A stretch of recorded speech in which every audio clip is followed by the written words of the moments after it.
Balita mula sa Quezon City, hatid ni Radyo Patrol, Zeus Legaspi. Zeus!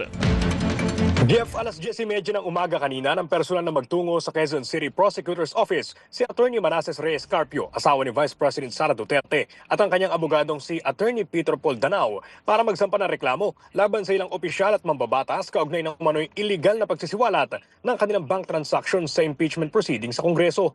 Kabilang sa mga reklamo ng paglabag sa Anti-Money Laundering Act, Bank Secrecy Laws at Data Privacy Act sina Bangko Sentral ng Pilipinas, BSP Governor Eli Remolona Jr. at Anti-Money Laundering Council o AMLAC Executive Director Ronel Buenaventura. Kasama rin ang mga miyembro ng House Justice Committee na sina Jervy Luistro, Percival Sendanya, Chel Jokno at Laila De Lima. Sa panayam, nanindigan si Danao na sa ilalim ng batas, confidential at hindi dapat isinasa publiko ang bank transactions, lalo na ng kanyang kliyente na hindi naman anya isang politiko. Itinanggi rin ng abogado na senyales ng pag-amin sa umano'y kahinahinalang bank records ang pagsampa nila ng reklamo.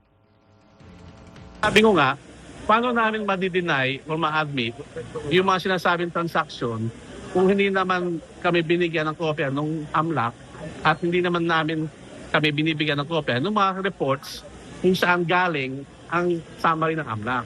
Pero in my, sa pag-uusap namin ni Atty. Carpio, he vehemently denies having 6 billion ba yun o 3 billion? He vehemently denies that. Yan ang balitang kumpirmado, sigurado. Ito.